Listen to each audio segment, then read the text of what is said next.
Yes, huh? Let me give you a little tip. A tip? The general don't like sidelines on this post, and if you don't get this cab off the reservation, someone's gonna run you in. Run me in? Say, it's a personal question. Was you ever a traffic cop? Yeah. See you later. Eddie. Private Pulaski, I have a report here that you were driving a taxi cab this afternoon. Can you explain that? I was just cruising around, Your Honor. Sir. And you insisted that the taxi cab was your property. Well, you see, it was this way. I was driving a cab back in little old New York, and all of a sudden I gets patriotic. Pulaski, I says, why don't you join the Army? Then I think, as long as you're going to be a soldier, you might as well join an outfit that runs on spark plugs and gasoline, like the tanks. So I called up my gal, Mamie, and We can leave that part out of it. What about the cab? Well, I brought Betsy with me. Betsy, that's my cab. Doesn't that strike you as rather unmilitary procedure? Well, I thought if I brought Betsy with me, I wouldn't get lonesome or nothing. Also, when I was through soldiering, I was planning on driving her back to New York and picking up a fare or two on the road for expenses. That's a great idea, ain't it? Oh, yes, Pulaski, that's a great idea. It doesn't fit into the way we do things in the Army. When a man joins up, the occupation he exercises in private life must be set aside, substituted by the greater importance of the new job he's undertaken. You mean I'll have to give up my cab? If I read regulations correctly, the soldier's equipment does not include a taxi cab. So please see to it at once that Betsy is disposed of. Yes, sir.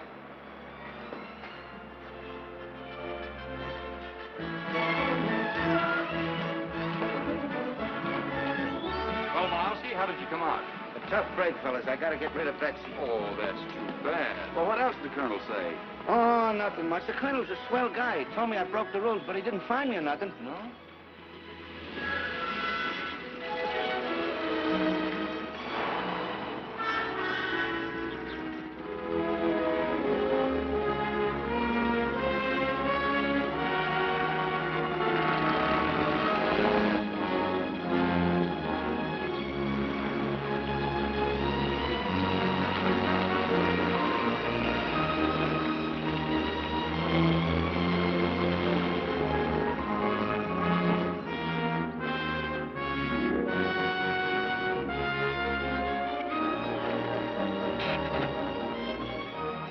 See you later, Betsy. As you all know, we're going on extensive maneuvers. Some of you have been in the Army for years, some of you just for a few weeks. However, you all know your jobs. I know that the regiment will be very proud of you. Any questions? I'm sorry, I had to... Get back where you belong. Mount up.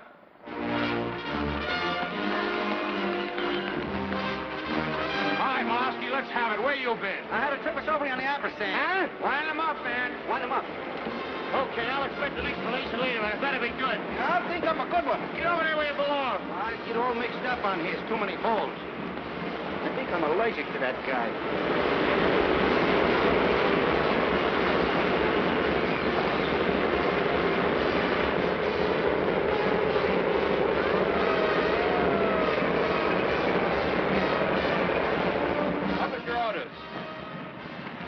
Headquarters, 13th Armored Regiment Light, Fort Knox, Kentucky, June 14, 1941. Training Memorandum number 80.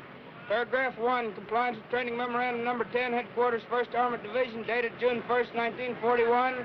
13th Armored Regiment will participate in division maneuvers beginning June 16, 1941. Any questions? Take charge of your units. The maneuvers will duplicate actual battle conditions, a test of the effectiveness of Uncle Sam's newest arm of national defense, the 1st Armored Force.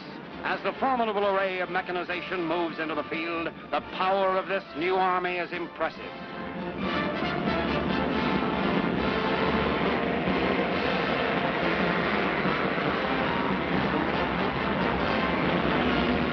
In a camouflage position behind the lines, field headquarters are established. Here, the commanding general and his staff control the far-flung operations. Now, that looks good. Now we give it a final check. Major Fritchie, what are those enemy installations for? The problem now is to locate the enemy. This job is carried out by reconnaissance troops in the swift-moving scout cars. Discovering the enemy's position, they go into action while the radio operator flashes the news back to headquarters.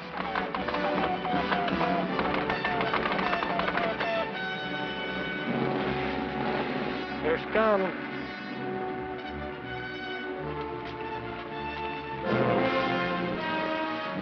Now the definite plan of attack can be formulated, and quickly the orders are issued, smash the enemy. The artillery, also carefully camouflaged, goes into action.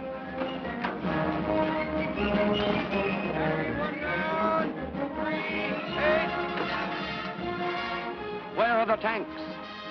Hidden from enemy observers, they wait the orders to move ahead.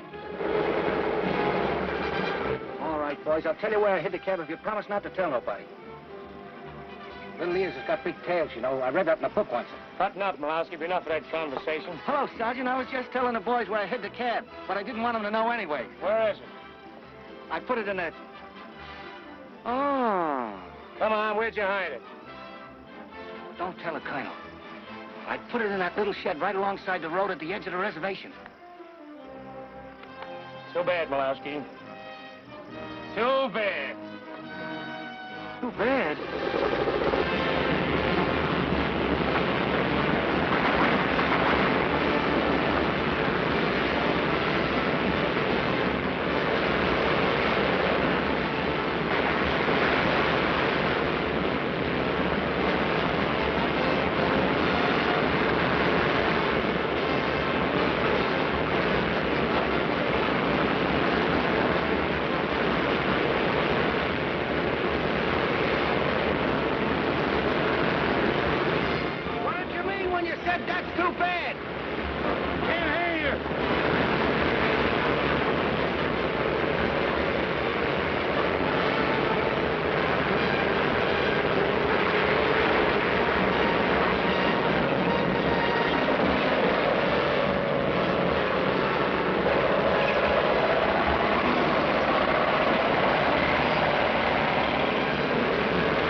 Part of the armored force quickly bridge a deep river to keep the tanks rolling along.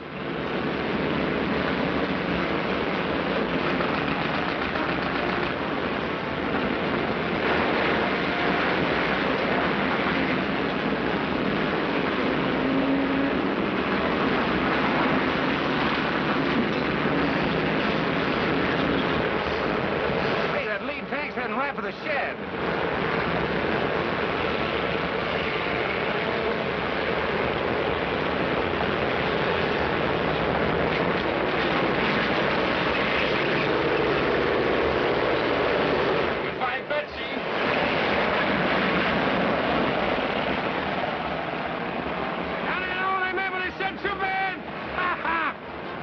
That's Betsy for you.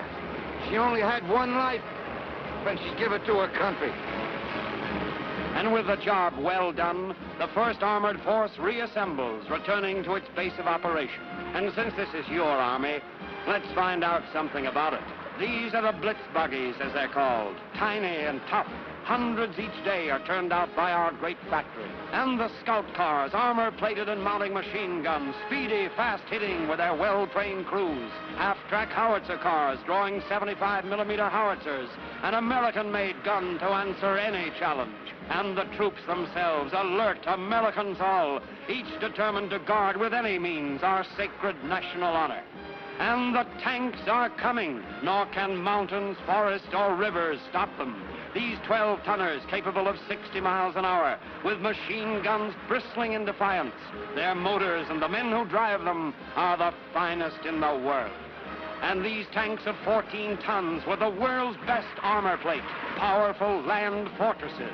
They mount 5 30-caliber machine guns, 2 50-caliber machine guns, an anti-aircraft machine gun, and a 37mm cannon. Yes, the tanks are coming as America awakens, and the ever-growing thunder of our armed forces gives warning to a belligerent world. The tanks are coming!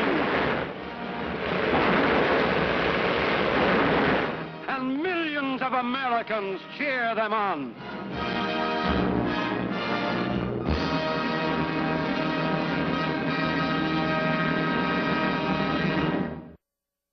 Hi, I'm Robert Osborne.